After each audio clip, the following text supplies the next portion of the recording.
അമേരിക്കയും ഇറാനും തമ്മിലുള്ള സമാധാന ചർച്ചകൾ പുരോഗമിക്കുകയാണ്. വൈകിട്ട് 6 മണിയോടെയാണ് ഇസ്ലാമാബാദിലെ സെറീന ഹോട്ടലിൽ ചർച്ചകൾക്ക് തുടക്കമായത്.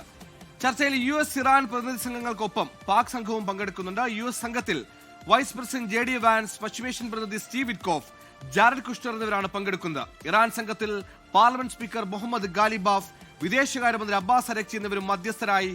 പാകിസ്ഥാന്റെ ഭാഗത്തുനിന്ന് ഫീൽഡ് മാർഷൽ അസിം മുനീറും ചർച്ചയിൽ പങ്കെടുക്കുന്നുണ്ട്. അങ്ങനെ ലോകം ഉറ്റുനോക്കുന്ന ചർച്ചയിൽ എന്തൊക്കെ ഉരുതിരിഞ്ഞു വരും? ലോകം സമാധാനത്തിലേക്ക് പോകുമോ?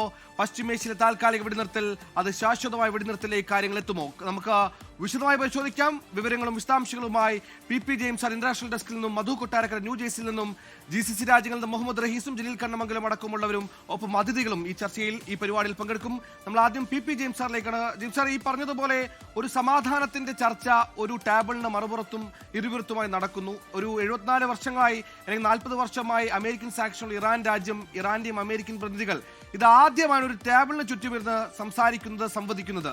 എന്തു പ്രതീക്ഷിക്കാം? ഈ പറഞ്ഞ 10 ധാരണകളും ഒരുപോലെ പ്രാവർത്തികമാകുമോ എന്ന കാര്യത്തിൽ സംശയമാണ്. കാരണം ഏതെങ്കിലും ഒരു ധാരണയിൽ എത്തുമ്പോൾ അത് നയതന്ത്രമായ പരാജയമോ വിജയമോ ആയൊക്കെ കണക്കാക്കാൻ സാധ്യതയുള്ള, വിജയപരാജയ സാധ്യതകൾ ലോകത്തേക്ക് മുമ്പ് വിളിച്ചു പറയാൻ സാധ്യതയുള്ള ഒരു നെഗോഷിയേഷൻ അവിടെ നടക്കുന്നത്. നമുക്ക് എന്ത് പ്രതീക്ഷിക്കാം ജെയിംസ്?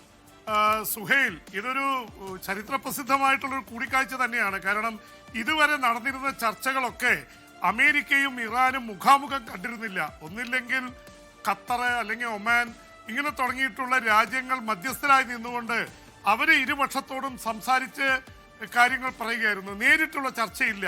അപ്പൊ അമേരിക്കയെ നേരിട്ട് മുഖാമുഖം കൊണ്ടുവന്നത് തന്നെ ഇറാനെ സംബന്ധിച്ചിടത്തോളം ഒരു തരത്തിൽ വിജയമാണ് എന്ന് പറയേണ്ടി വരും. കാരണം JD വാൻസ് അമേരിക്കയുടെ പ്രസിഡന്റ് ഡൊണാൾഡ് ട്രംപ് കഴിഞ്ഞാൽ ഏറ്റവും പ്രമുഖനായ രാഷ്ട്രീയ നേതാവാണ്.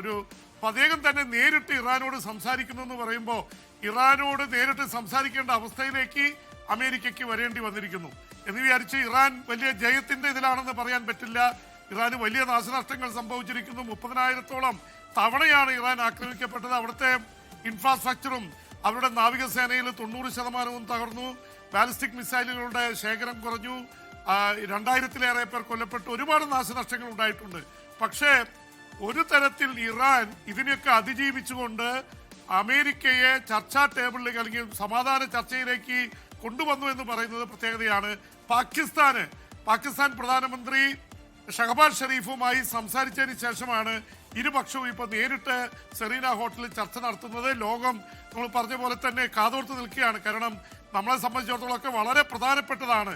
ഗൾഫ് രാജ്യങ്ങളിലൊക്കെ കോടിക്കണക്കിന് കാണുന്നത്. അതുകൊണ്ട് തന്നെ ഇതിന് പ്രാധാന്യമുണ്ട്. പക്ഷെ ഇറാൻ വെച്ചിരിക്കുന്ന ആവശ്യങ്ങൾ അംഗീകരിക്കാൻ അമേരിക്ക തയ്യാറാവുമോ എന്നുള്ള ചോദ്യമുണ്ട്. പ്രധാനമായിട്ട് അവരുടെ സ്വത്തുക്കൾ മരവിപ്പിച്ചത് ഖത്തറിൽ, അതൊക്കെ വിട്ടുകൊടുക്കണം. അത് ഒരുപക്ഷെ സമ്മതിക്കുമായിരിക്കാം.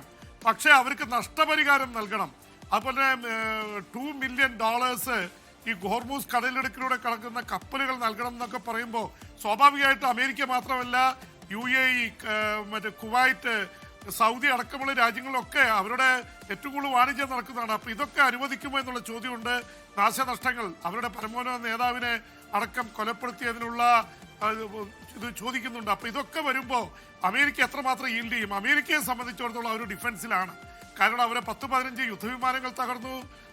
വലിയ രീതിയിലുള്ള $235 ബില്യൺ അമേരിക്ക ഇതിനകം യുദ്ധത്തിന് വേണ്ടി കത്തിച്ചിരിക്കുന്നത്. അപ്പുറത്തെ ഇസ്രായേൽ നിൽക്കുന്നുണ്ട്. ഇസ്രായേൽ ഒരു തരത്തിലും ഒരു യുദ്ധം അവസാനിപ്പിക്കാൻ താല്പര്യമുള്ള ആൾക്കാരല്ല. അവർ ഈ ചർച്ചയുടെ ടേബിളിലില്ല.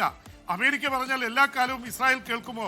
അമേരിക്ക പറഞ്ഞിട്ടും ലെബനോനിൽ കയറി ആക്രമിച്ചുകൊണ്ടിരിക്കുകയാണ് ഇസ്രായേൽ. അപ്പൊ ഇതൊക്കെ കൂട്ടി വായിക്കുമ്പോൾ കാര്യങ്ങൾ അത്ര എളുപ്പമല്ല. പക്ഷേ എല്ലാവരും പ്രതീക്ഷിക്കുന്നത് 2 ആഴ്ചത്തെ പ്രഖ്യാപിച്ച വെടിനിർത്തൽ നീട്ടിക്കൊണ്ടുപോയി ചർച്ചകൾ കൂടുതൽ മുന്നോട്ട് കൊണ്ടുപോയി ഒറ്റയടിക്ക് സമാധാനം ഉണ്ടാവുമെന്ന് ആരും പ്രതീക്ഷിക്കേണ്ട എന്നാണ് എനിക്ക് തോന്നുന്നത്. കാരണം അതുപോലെ അത്ര എളുപ്പമായിരിക്കില്ല.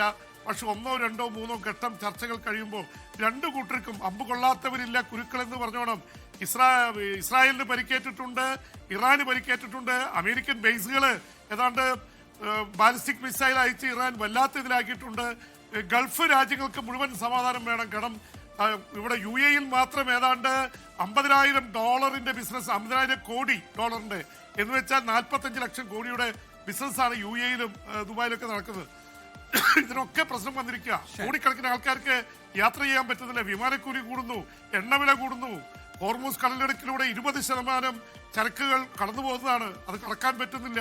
അപ്പൊ ആ തരത്തിൽ വലിയ ഒരു പ്രതിസന്ധി ലോകത്തെ മുഴുവൻ ഗ്രസിച്ചിരിക്കുന്നു.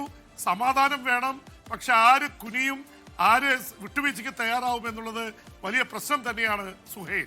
വ്യക്തമാണ്. എന്തായാലും ഏത് രാജ്യങ്ങൾ ഏതെങ്കിലും തരത്തിലൊരു വിട്ടുവീഴ്ചയ്ക്ക് തയ്യാറാകുമ്പോൾ ആഗോളതലത്തിൽ അതിനെ വിജയപരാജയങ്ങളെ നിർണ്ണയിക്കാൻ സാധ്യതയുള്ളതുകൊണ്ട് സസൂക്ഷ്മം വീക്ഷിച്ച് ഏതെങ്കിലും പോയിന്റിൽ ഏതൊക്കെ തരത്തിൽ കൺക്ലൂഷൻ എത്താനാകുമെന്ന് അതിന്റെ എക്സ്ട്രീമിൽ ചിന്തിച്ചതിന് ശേഷം മാത്രമേ ഇറാനായാലും അമേരിക്കയായാലും തീരുമാനം എടുക്കൂ എന്നുള്ള കാര്യത്തിൽ സംശയമില്ല. ആ തീരുമാനങ്ങൾ അതെന്തായിരിക്കുമെന്ന് ലോകം ഉറ്റുനോക്കുന്ന മണിക്കൂറുകളാണ് ഇപ്പോൾ.